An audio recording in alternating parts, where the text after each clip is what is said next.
When I mentioned the BFG 9000, what do you first think of? The BFG from the original games, Doom 1 or Doom 2 with its sparkly particles that deal loads of damage to multiple enemies? Or maybe the BFG from Doom 2016 or Doom Eternal with its incredibly strong tendril damage, cooking almost everything that it connects to? Well, the BFG from those games definitely is strong and very memorable because of it. However, what people don't know about the BFG in Doom 3 is that it's also incredibly strong, contrary to the claims I heard over the years. So let's remind ourselves how the BFG 9000 works in other Doom games and then analyze and compare it to how it works in Doom 3.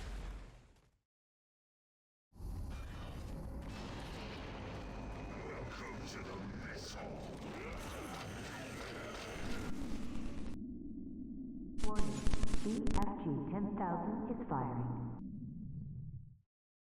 In the old Doom games, the BFG deals damage with the projectile that you fire, but when the projectile collides with something, it will activate its second attack. The second attack then shoots invisible tracers based on the player's position and deals damage to any demons within about 47 degrees of the player's view.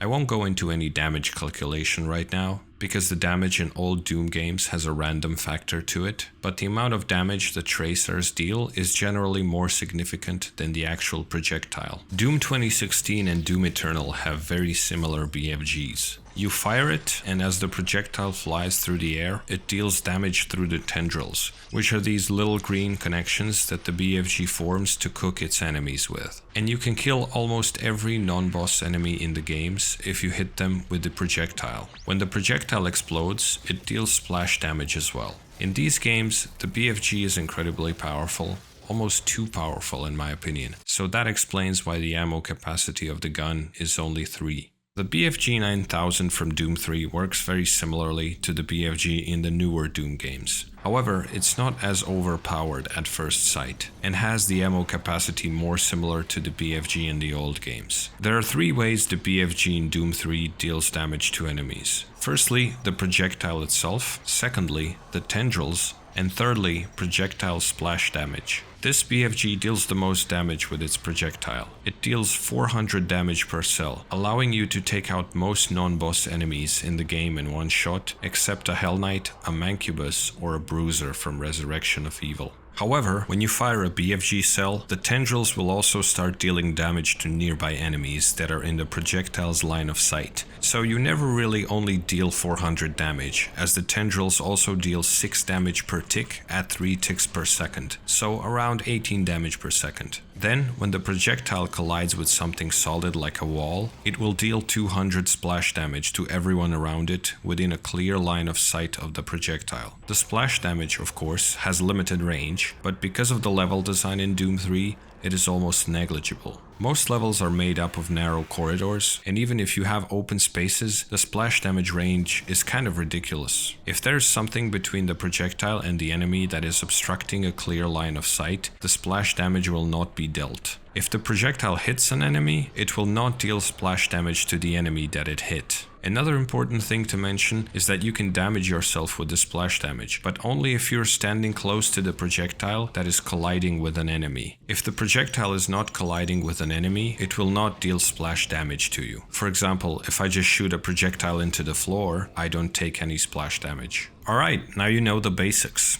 Now, as you know, the BFG in Doom 3 can be charged to fire 1, 2, 3, or 4 cells in one projectile. This doubles, triples, and quadruples the damage the BFG deals respectively. So, for example, a single cell projectile deals 400 damage, but a 4-cell projectile deals 1600, which is enough damage to kill any non-boss enemy in the game, with leftovers. Furthermore, the tendril damage and the splash damage also get multiplied by the amount of cells that you fire. So, a 4-charge BFG shot deals 1600 damage with the projectile, 24 damage per tick at 3 ticks per second, which is 72 damage per second with the tendrils, and on top of that, 800 splash damage to everyone around it when it explodes. But that's not all of it. In Doom 3, unlike the other games in the series, you can deal more damage by landing headshots. This also applies to the BFG projectiles, which then, for most enemies, double the projectile damage once again.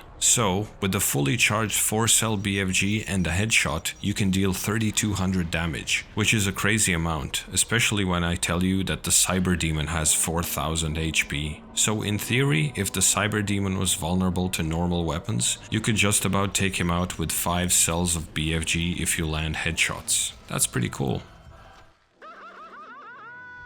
Here are some examples of using the BFG in my speedruns. So at this point everyone knows that you can get the BFG a lot earlier in the game than the intended Delta Labs 2A. Getting the BFG by catching up to Swan and Campbell in Alpha Labs 1 is great because it makes the Vagary fight very easy at the end of Alpha Labs 4. She has 1350 HP, which is quite a lot considering the weapons you have at that point in the campaign when you are playing casually. With the BFG, however, you can just shoot her in the face with a 2-cell projectile, dealing 1600 damage and killing her instantly. The BFG is also great in N-Pro Plant, where the game spawns a million lost souls in this open area, and they are very annoying to deal with if you have your regular arsenal there. However, the BFG's splash damage takes care of all of that very easily. Hell Knights and Mancubi with 900 and 1000 HP respectively can be easily killed with 2-cell projectile headshots as well, and this is mostly used in Delta Labs 4 and Hell. While we're in Hell, the Hell Guardian also gets destroyed with a fully charged BFG and 4 rockets. And that's just speedrunner strategies. You can use the BFG in many other ways and play around with it. For example, BFG with the Berserk power-up deals massive damage, but I couldn't figure out exactly how much because of some weird inconsistencies with the damage to enemies. You can kill Cacodemons easily with the BFG splash damage, as it deals exactly 200 damage to their 200 HP. You can kill many of them at once, as long as they are in the view of the projectile explosion. And that is it. I hope you had as much fun as I did just playing around with this. The BFG is a pretty cool weapon, and when you know how to use it, it becomes especially powerful. Thank you all for watching, and feel free to leave a comment, ask a question. I'm pretty happy to talk to all of you. Cheers.